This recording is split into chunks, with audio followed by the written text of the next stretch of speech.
1, 2, 3, on est bon. Bonjour à tous, bienvenue dans une nouvelle vidéo. Aujourd'hui, on va parler de ton site internet. En fait, je tiens à faire petite parenthèse par rapport à tout ça. Je parle de tout ça pour après ne plus en avoir à en parler. C'est-à-dire que quand on va me poser des questions, j'ai plus qu'à renvoyer vers telle ou telle vidéo. Et aujourd'hui, le sujet du site internet est pour moi très important. Il faut savoir que 94% de l'impression qui se fait sur ton site internet est liée à l'esthétique générale de ton site internet. Et 75% de ta crédibilité se fait par rapport au design. Ça peut être la police, ça peut être la structure des images, ça peut être les erreurs aussi de codage qu'il puisse y avoir. 89% des utilisateurs, en tout cas des visiteurs sur ton site internet, 89% vont quitter ton site s'il n'y a pas une bonne expérience. Donc très clairement, ton site internet, il joue pour toi ou contre toi. Il n'y a pas d'autre chemin. C'est pour ça que je voudrais parler du site internet et mettre l'accent sur ça. Si tu es jeune photographe, que tu débutes, si tu veux te lancer, il va falloir mettre l'accent dessus. Les réseaux sociaux, c'est super important. On a besoin de bien maîtriser ces outils-là, mais ton site internet, c'est ton univers. C'est ton univers, c'est quelque chose qui t'appartient, c'est là où tu peux pleinement t'exprimer, montrer qui tu es et faire en sorte que l'expérience utilisateur dessus soit unique. Ce que je veux dire par unique, c'est qu'il faut qu'elle te ressemble, il faut qu'elle corresponde à qui tu es, parce que si tu fais un site internet juste pour que, à travers ce site internet, on comprenne que tu es photographe, mais il faut savoir que quand un utilisateur arrive sur ton site, c'est généralement parce que tu es photographe. En fait, je dis ça parce que la plupart de nos sites internet, quand on les crée, on met « Je suis photographe de mariage » parce que, en fait, si j'ai une fuite à la maison et que je vais sur internet et que je tape plombier ma ville, mais quand je vais cliquer sur le site, je ne vais pas tomber sur une coiffeuse, je vais forcément tomber sur un plombier. Ça, il faut bien le comprendre parce que quand un client vient sur ton site, c'est parce que tu es photographe. Donc ça ne sert à rien, à part pour le SEO, ça ne sert à rien de s'obstiner à répéter qu'on est photographe. Je l'ai déjà dit dans plusieurs vidéos, notre outil, notre instrument de travail ne doit pas définir qui nous sommes. Je vous donne un exemple, moi, en dehors de la photo, il y a énormément de valeurs que je veux vivre, que je veux véhiculer et que je veux partager. En gros, ces valeurs-là doivent se faire ressentir sans même forcément les dire. C'est particulier dans le sens où, j'ai un exemple, quand je vois un chien, je n'ai pas besoin que le chien se mette à aboyer. Je comprends que c'est un chien. Quand je vois un chat, c'est pareil. Parce que il y a des codes dans cet animal qui font qu'on le reconnaît. Bon, maintenant, forcément, il y a des animaux, il y a des mélanges, tout ça. Des fois, par exemple, un loup, un husky, on ne sait pas trop. Bon, ça, c'est pour ceux qui connaissent les races de chiens, mais je veux dire, il y a, en gros, une sorte de code que tu dois avoir dans ton travail qui montre que tu es photographe, qui montre que tu transmets des valeurs et qui montre qui tu es. Le but de tout ça, je te réfère à une dernière vidéo qui a été faite, c'est de vraiment avoir quelqu'un qui te correspond, en tout cas un couple qui te comprend et avoir une expérience utilisateur unique. En gros, à travers cette expérience utilisateur, moi je te donne un exemple, dans mes vidéos YouTube, j'essaie d'être le plus simple possible, le plus transparent possible, comme par exemple ce t-shirt froissé qui n'a pas été repassé avant de faire la vidéo, c'est volontaire. Je sais à qui je m'adresse, je sais que les personnes qui écoutent ces vidéos ne vont pas porter d'importance à ce genre de t-shirt, s'il vous plaît. Et si vous voulez, ça doit être la même chose pour votre site. Quand vous vous exprimez sur votre site internet, le client sait que vous êtes photographe. Ça ne sert à rien de lui dire, il le sait. Donc, exprimez vos valeurs, exprimez qui vous êtes dessus. Le client doit comprendre cela. Et une fois qu'il a compris qui vous êtes, vos valeurs, il a compris clairement, ou du moins, on va dire, il a compris et l'expérience utilisateur est intéressante, c'est-à-dire qu'il veut aller plus loin. Il faut qu'à travers votre travail, vous soyez capable de répondre à une problématique. La problématique pour les photographes de mariage, c'est cet héritage familial, cet héritage émotionnel, ce patrimoine familial qu'on va laisser à nos mariés. Ça, les mariés le savent aussi.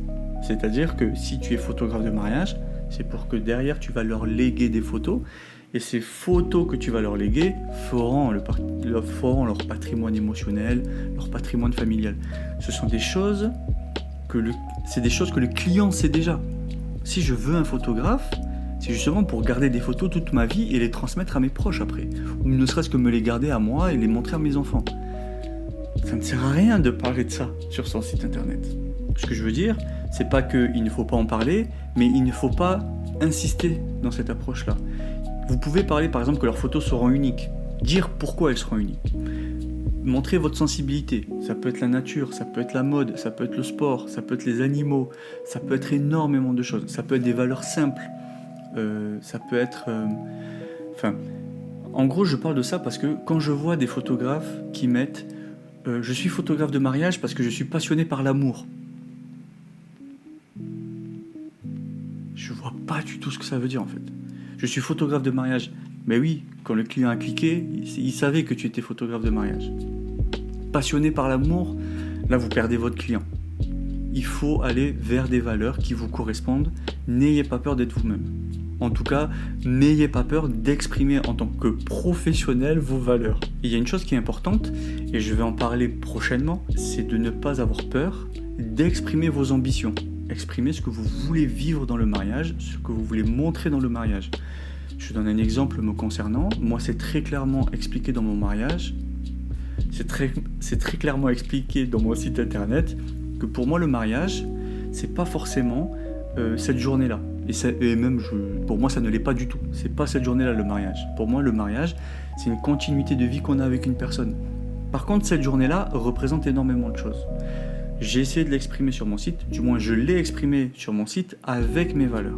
Mais il y a des choses aussi différentes que j'ai exprimées, comme le fait que moi j'aime les choses simples et que dans mes photos, il n'y a qu'une seule émotion qui est exprimée. À chaque fois dans mes photos, on ne verra qu'une seule émotion. C'est mon côté un peu minimaliste, c'est mon côté simple que je veux avoir dans mon travail. Et quand les couples viennent sur mon site, ils doivent comprendre ça. C'est une chose qui est très importante pour tout le monde. Sur son site internet, il faut être capable d'exprimer qui l'on est. Il faut être capable de montrer véritablement la personne que nous sommes parce que c'est ça qui crée la confiance avec le client. Et il y a une dernière chose, c'est de ne pas avoir peur de rêver. Regardez ce que font ses collègues, c'est super intéressant, c'est super inspirant, on peut apprendre plein de choses, mais arrêtez d'être influencé par la vie des autres. Vous ne connaissez pas leurs challenges, vous ne connaissez pas leurs erreurs, vous ne connaissez pas les investissements financiers qu'ils font pour faire tel ou tel shooting, tel ou tel voyage. Je peux vous assurer que vous voyez des collègues qui font des shootings, on va dire tous les 15 jours, tous les mois, ils mettent des sommes faramineuses dans ces projets-là, chose que tout le monde ne peut pas faire.